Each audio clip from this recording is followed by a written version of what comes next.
Hi, it's the Abstractionist. I'm here with Pluto winter reading.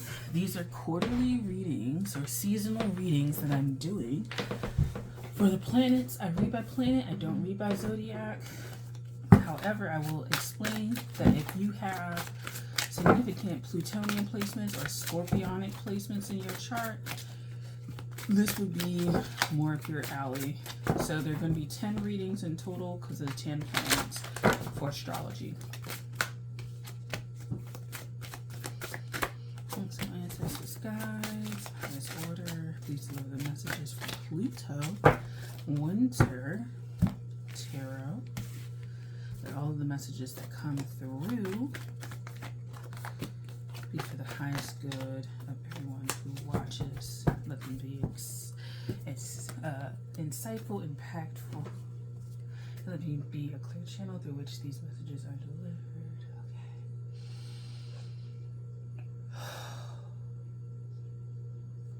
Okay. Queen of Cups, Knight of Swords, Temperance. Time to shine is what I heard. Time to shine. We're crossing it, the Five of Wands on the moonless night. Time to shine. When all else fails, just shine. Just turn on your light and shine, you know? So, what I'm feeling is something inside you that needs to come out. Something inside of you that is yearning to be told. It's hidden with this moonless night. And the Five of Wands is under there. You may be scared to show it because it's almost like it puts a light on you. It puts a light on you, and that's something that makes you uncomfortable. Being seen, and also it could be considered dangerous energetically because you're going to start drawing a lot of things to you. Stay away from paranoia. Stay away from all of those things. Work through those feelings.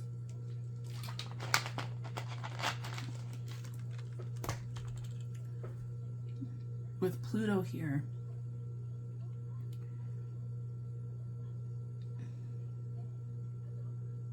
make sure the darker aspects that want to come out when you obtain all these things are worked through.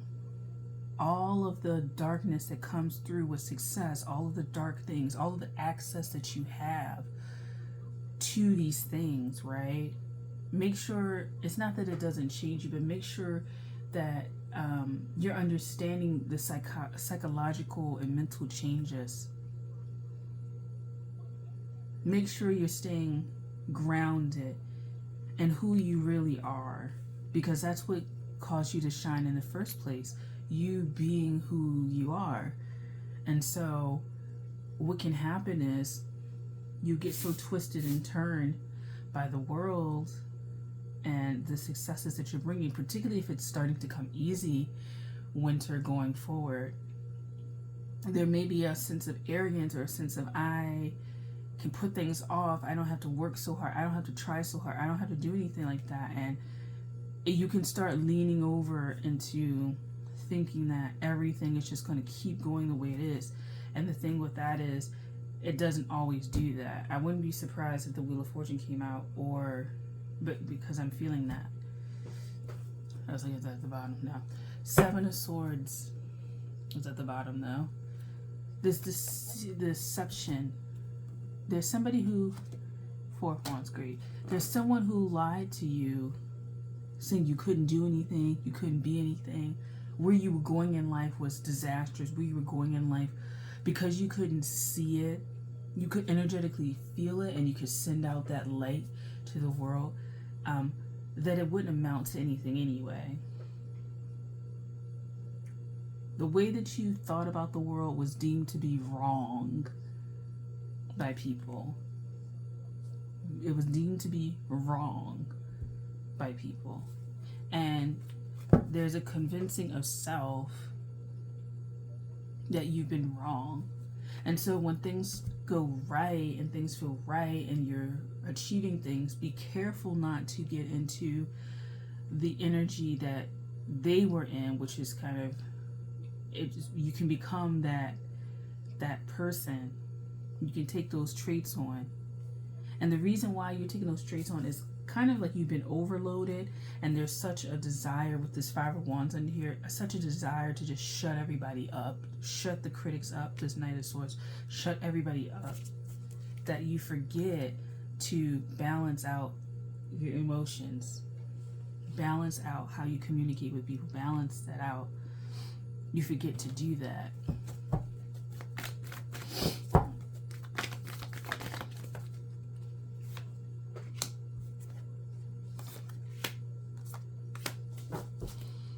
Yeah, Four of Wands, the glyph, and the Five of Swords.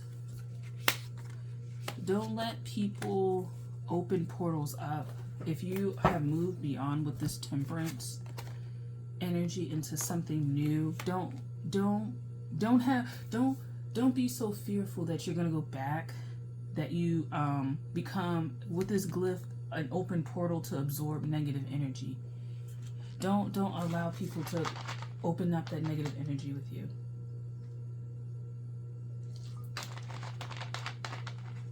This could be for people who, with this Pluto card, are severely like on the edge, like they're doing rehab, there's something where like if you make one, it's like a fatalist kind of a fatalist mentality game here. One wrong move and you can start back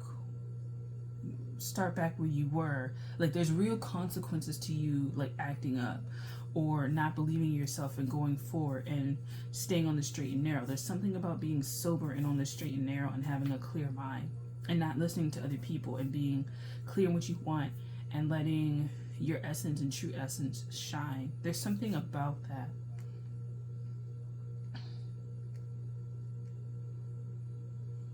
There's just a need to be clear. I need to, like this feels like, because we're also in winter, Three of Swords. Because we're also in winter, we're in a really cold time. Where I live anyway, right? The Northern Hemisphere is in winter. The Southern Hemisphere is in summer.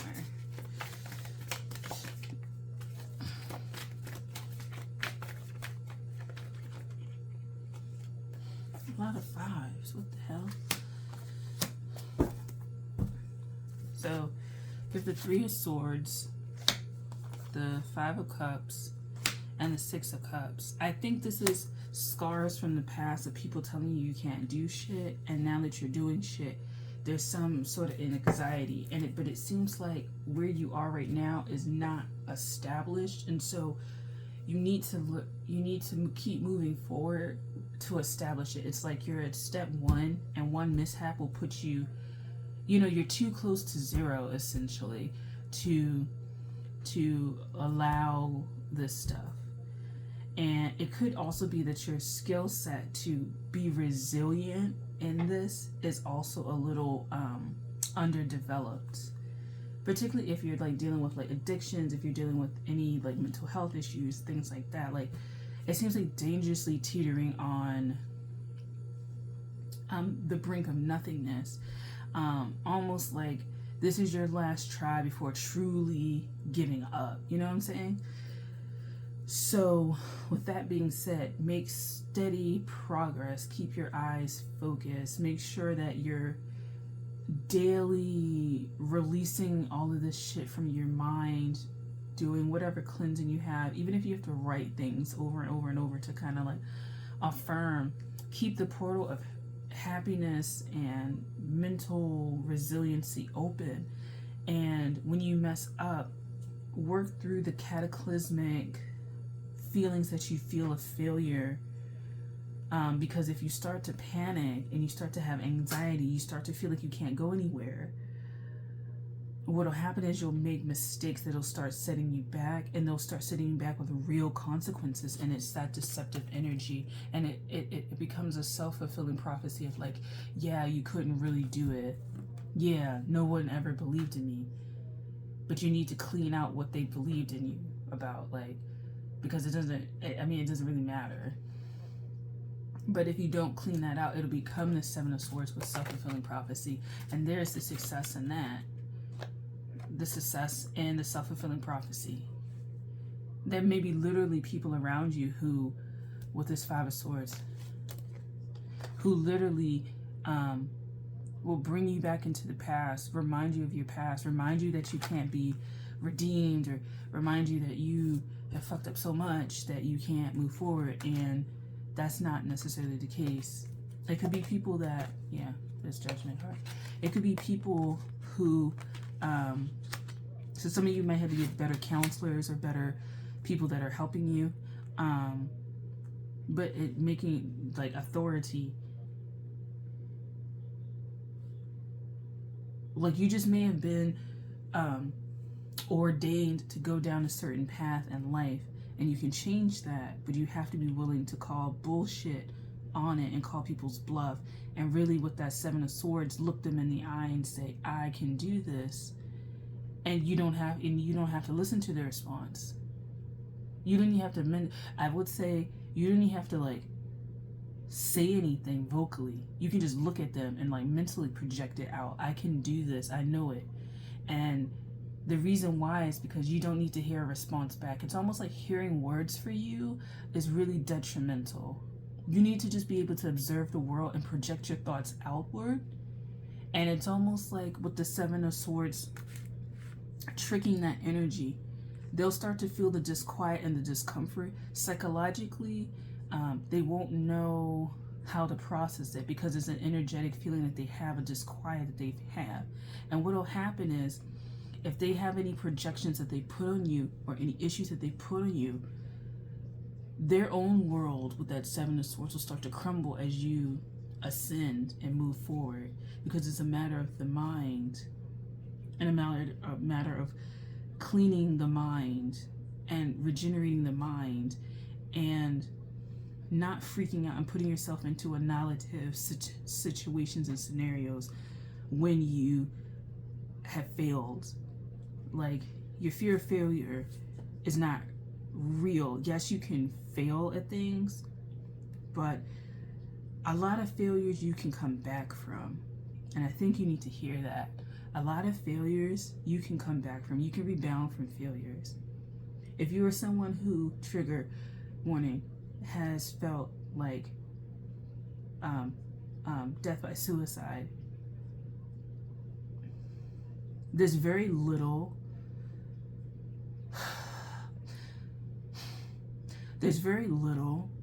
that cannot be recouped. There's very little on here that cannot be recouped. Okay? I think you need to hear that. There's very little that cannot be recouped. It can never be recouped.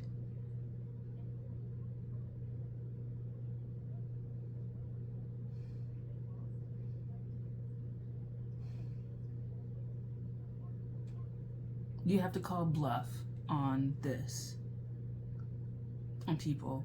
Some people it was a teacher, some people it was a parent, some people it was just throughout your life. And you've made self-fulfilling prophecies of failure. It may not be major failures, but it's stuff that psychologically is putting you on the brink of, like, just annihilation. Your energetic body is very sensitive. With this King of Cups, Sun, Moon. Your energetic body is very sensitive.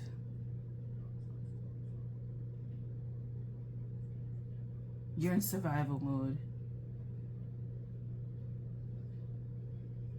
You gotta figure out where that came from, where that survival mode came from. You gotta figure that out.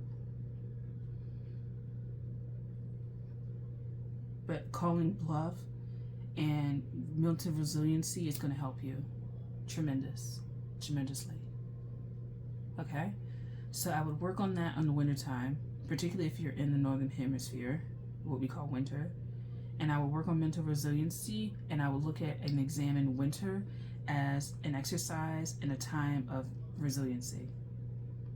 I would also learn about energetic blocking, energetic projection, energetic healing, auras and things like that, and just making sure that electromagnetically you're not attracting tragedy, and that you're able to put off the negativity that comes towards you, because I feel like that is important in building up your resiliency, not attracting to you shit that's gonna like bring you down, being able to push it away, because things do come our way, tragedies do come our way. Tragedy could be in any sense something that's a loss, but being able to work through it and process it, for some of you, therapy is just going to be really important. Processing it is just going to be really important. So, and maybe you need to have one of those little conversations where, like, even if the person's not there, you just like, you go at it and you talk to them, and you know, instead of writing the letter that you never know, you just speak it. You speak it, and then once it's done, you mentally you stop. And that'll stop you from like vocally projecting out to like living beings. It's almost like you need to talk to past phantoms that are still there and let them go. Okay. That was a lot. Thank you for watching this reading, Pluto. I hope that you enjoyed it. I think that you had a lot of work cut out ahead of you in the future. So thank you for watching. I hope you enjoyed this, and I'll see you in the spring. Bye.